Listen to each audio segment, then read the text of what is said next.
quand Kylian a lancé Normal, quand il a annoncé la création de Normal, il a tout de suite mis l'accent sur la durabilité du produit. En communiquant sur la Cherag, une chaussure avec une tige en matrice, du Vibram, une mousse, alors qu'il ne doit pas être du PBA, mais plutôt un EVA infusé avec peut-être techno TPE à côté, bon. Mais avec une priorité qui était de pouvoir courir 1000 ou 2000 km avec. Et il l'a fait. Il faisait des entraînements avec la même chaussure, qu'il a usé jusqu'au bout pour tester le principe, en fait. Hein. C'est une super idée, enfin c'est plus qu'une idée, ça devrait être l'affinité de tout produit. En fait, on va au bout, on l'use jusqu'au bout et on fait en sorte, ou bien quand on le construit, quand on le conçoit, on fait en sorte qu'il soit durable. Parce que vous le savez, hein, l'environnement, la pollution, essayer d'être économe, c'est important, de plus en plus important, tout le monde en parle et finalement assez peu de monde agit. Alors vous allez dire, oui, bon, à ce moment-là, il n'y a qu'à pas acheter de chaussures, il n'y a qu'à vivre dans une caverne. C'est un petit peu plus compliqué que ça, hein, parce que on est des êtres humains, on vit, on a besoin de vivre, et le loisir, ça fait partie de la vie. Donc on achète des chaussures, on essaie de faire en sorte de les garder le plus longtemps possible. Super initiative et super discours marketing de Kylian Jornet, qui est critiqué évidemment, mais il n'y a que ceux qui ne font rien, qui ne sont pas visibles. Hein, donc dans la foulée, dans la même dynamique, ou dans la même philosophie, même approche marketing, ils ont lancé, Kylian a lancé vous le savez, hein, c'est le titre de la vidéo, la Cabwax. Alors en fait on dit caboche en catalan. Alors c'est pas que c'est une chaussure toute molle, quand même très bizarre, mais le concept c'est plutôt que vous achetez une chaussure vide, avec juste la semelle et la structure, la coque, la tige, et quand vous avez besoin d'une semelle intermédiaire, ou bien lorsqu'elle est usée, lorsqu'elle a plus de capacité d'amorti ou élastique, vous en rachetez une autre, et vous en rachetez une autre, tant que la tige, la semelle tient. Ou bien à l'inverse, lorsque la semelle s'use, parce que ça a beau être du Vibram, il y a un moment ça s'use aussi, on la ressemelle, parce que la chaussure est pensée pour. Système de couture ici, couture à l'intérieur aussi, pour potentiellement, lorsque le cordonnier est compétent, tout découdre et ressemeler avec une nouvelle semelle ou l'inverse, voilà, dans les détails. Je ne sais pas comment ça fonctionne, c'est pas mon métier, mais voilà l'idée. C'est qu'en fait on a une chaussure très durable parce qu'elle est réparable. Ici, alors on a une tige en tissu, une empeigne en matrix, donc on choisit un tissu résistant pour qu'il dure le plus longtemps possible. Un caoutchouc qui est quand même réputé pour soit son accroche, soit sa durabilité. Et puis, lorsque la mousse elle est usée ici, on la change aussi. Voire mieux, en fait, plutôt que d'acheter deux paires de chaussures différentes, une dynamique et une, disons, amortie ou qui vise le confort, et l'autre plutôt la performance, on achète la même coque, et on prend derrière deux semelles intermédiaires aux qualités différentes. Celle-là, elle est réactive. Alors, elle est censée être réactive. Et celle-là, elle est plus bounce. Je pourrais rebondir. Voilà. Ils ont un troisième modèle qui est soft, qui doit privilégier le confort. Voilà, c'est une présentation, la même présentation que j'aurais pu faire si je bossais chez Normal. Une présentation plutôt du concept, du principe, que je trouve vraiment très très bon. C'est vraiment un exercice R&D, un exercice marketing, un exercice de conviction tel que on devrait tous le faire, hein, essayer d'être économe et de privilégier la durabilité des produits. On sait bien que c'est pas le cas, hein. En général, on a ici une chaussure, laquelle je vais prendre une New Balance RC Elite 3, tous les ans elle change, il y a la 4, il y a la 5, il y a la 6, alors que elle est quand même censée faire le job plus qu'une année, et puis c'est pas la peine de changer de coloris et de faire tout le marketing qui va avec, juste pour un changement de coloris. Disons que tous les 3 ans ou 4 ans, on met à jour le produit avec de nouvelles technologies, et puis on fait en sorte qu'elle soit durable. Personne ne fait ça. C'est compliqué quand on a une activité commerciale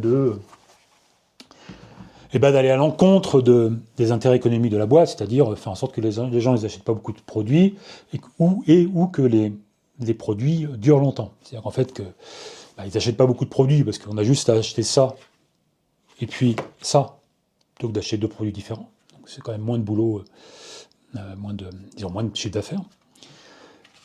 Et puis, des produits durables, pareil, on les renouvelle moins souvent. Donc c'est assez culotté. Est-ce que c'est du greenwashing? Je sais pas.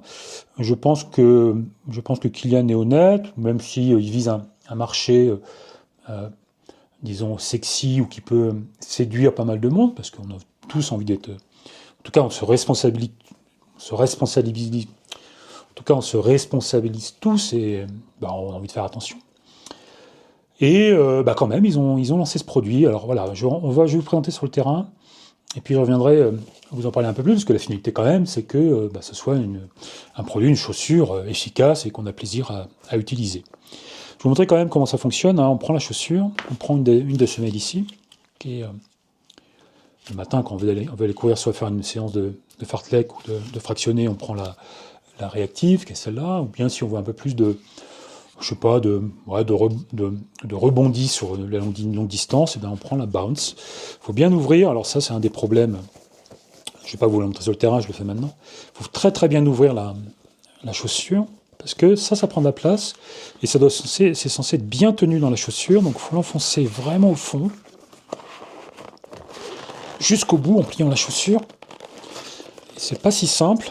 C'est-à-dire que ça, c'est un des premiers problèmes du produit, on va dire, c'est que s'il faut le faire à chaque matin, lorsqu'on décide de faire un coup du fractionné, un coup une sortie longue, il faut faire ça. D'ailleurs, je galère. Il faut faire ça pour les deux chaussures, la droite et la gauche. C'est plus ou moins bien mis dedans. Alors, une fois que le pied est enfoncé, ça repositionne. On voit à l'intérieur que la chaussure, elle est ouverte ici, mais la semelle, elle déborde sur le côté, et en fait elle déborde, elle n'est pas collée sur la tige sur toute la longueur. Ça va être un des problèmes, j'ai déjà un petit peu couru avec, et vous en parlerez tout à l'heure. Et puis une fois que c'est en place, il n'y a plus qu'à courir, c'est une chaussure normale. Je suis allé un peu vite peut-être, je ne sais pas. Je vais vous montrer sur le terrain, parce que en réalité c'est plus compliqué que ça. On découvre que de faire une chaussure, déjà de faire une chaussure unie, on va dire, sans possibilité d'enlever les semelles, c'est pas simple. Il y a des produits qui sont bons, d'autres moins bons. Rajoute cette complexité, à savoir pouvoir la customiser en enlevant la semelle intermédiaire ici. Ça complique les choses, ça rajoute des paramètres à gérer pour que ce soit au final un bon produit. Je vous en parle tout de suite. Ok, on va voir ça sur le terrain. Dans ma caboche. Alors ce que je vais faire, c'est que je vais prendre... à gauche, je vais prendre alors celle-là, c'est la bounce, je crois, et à droite, je mets la réactive. Du coup, il faut que je les mette dans la chaussure. Ça, c'est quand même un petit souci, parce que c'est pas facile à mettre, et je viendrai sur ce truc-là plus tard, mais je me vois pas changer. J'arrive pas à la mettre. Je me vois pas changer de semelle intermédiaire comme ça à chaque sortie quand je vais faire un coup. Du cours fractionné, pour jouer différemment. Bon, j'ai l'impression quand même que c'est plus souple à mettre, plus facile à mettre qu'au début. Ça doit jouer sur l'empeigne ici, la tige qui doit se détendre un peu à l'usage. Ok. Il faut que je refasse les lacets, parce qu'évidemment, j'ai tout ouvert en grand. Ça, c'est pareil, il faut refaire les lacets correctement à chaque sortie.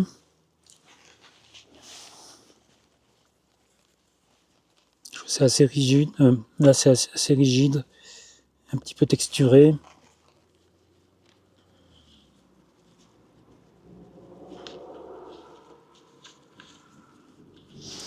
Alors le pied, la chaussure est très large.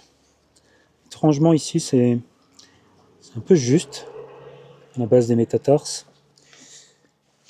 C'est très large là, je pense que c'est pour faciliter l'insertion de la semelle en fait, qui a une forme en forme de pied, donc l'avant de la semelle est assez large, il faut que ça passe ici. Et pour ça, voilà, ça n'a pas l'air très bien maintenu. Bon allez, on va voir ce que ça donne. Bon, le pied, là je serais trop grande, trop large, voire une pointure de trop. Le pied est pas tenu en fait, ça va pas du tout. Même, je vais quand même essayer ça, mais ça va pas. C'est trop large. à ce niveau-là, sur l'extérieur, le pied glisse.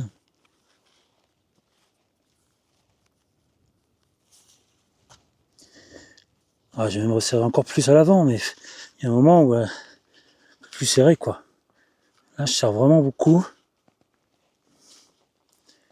On va voir ce que ça va donner, mais du coup, je peux plus mettre la selle comme j'aime faire.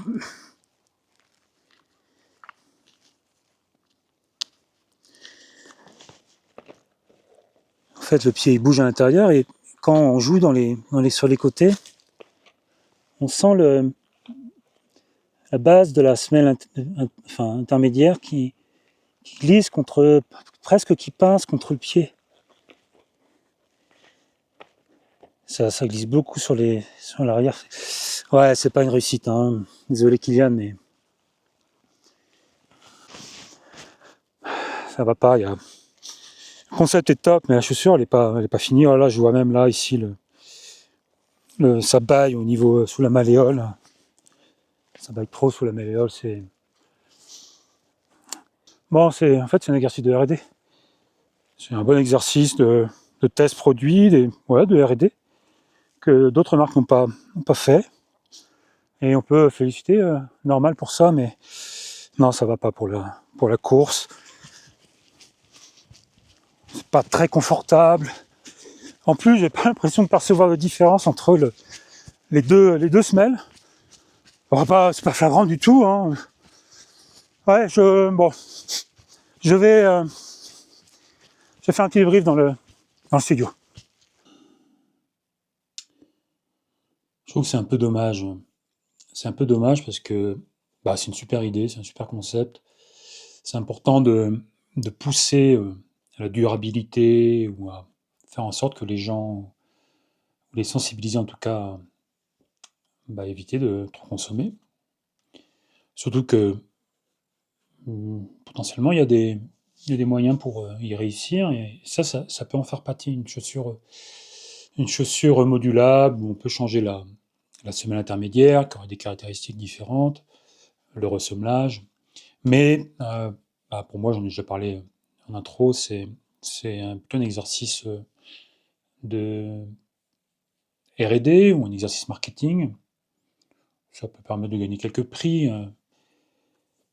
à Expo ou à Denver ou ailleurs. Mais ça fait pas le job. Déjà, par exemple, même en termes de promesses produits, quand on voit les caractéristiques de la fiche marketing ou sur le site, on peut, en fait, avec une seule chaussure, avoir à la fois quelque chose pour les sorties longues, pépère, et puis quelque chose de dynamique. Évidemment, avec Normal, on s'attend plutôt à voir ça. La Cherag, on se dit, pour 250 €, je vais avoir une chaussure pour les sorties longues, je mets la semelle adaptée, peut-être la Confort ou la Bounce, je sais plus laquelle c'est.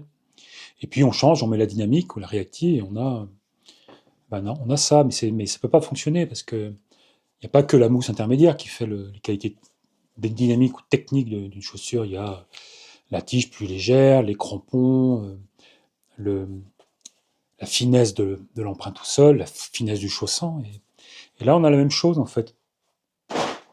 Là, on a la même chose. On a une tige qui ressemble, une chaussure qui ressemble à la Tommy, qui est top effectivement pour les sorties longues. Et d'ailleurs, la Tommy, c'est aussi une super chaussure, comme la Cherag. Mais même juste le fait de changer de semelle intermédiaire, que moi, j'ai pas perçu énormément de différence. Alors, il y a une petite différence, mais de là, en faire une chaussure différente, non, c'est pas le cas. Et puis surtout, on a une chaussure qui est plutôt lourde, avec un maintien qui est moyen, trop large ici. Il y a un abonné qui a commenté sur la vidéo de présentation, la précédente, celle où je fais l'actu matos, qui lui a les mêmes problèmes, qui a constaté les mêmes problèmes que moi, et même un peu différentes, au point où en fait, lui trouvait que d'enlever la semelle, le simple fait de la mettre différemment, ça générait des sensations différentes sur la foulée, sur la course.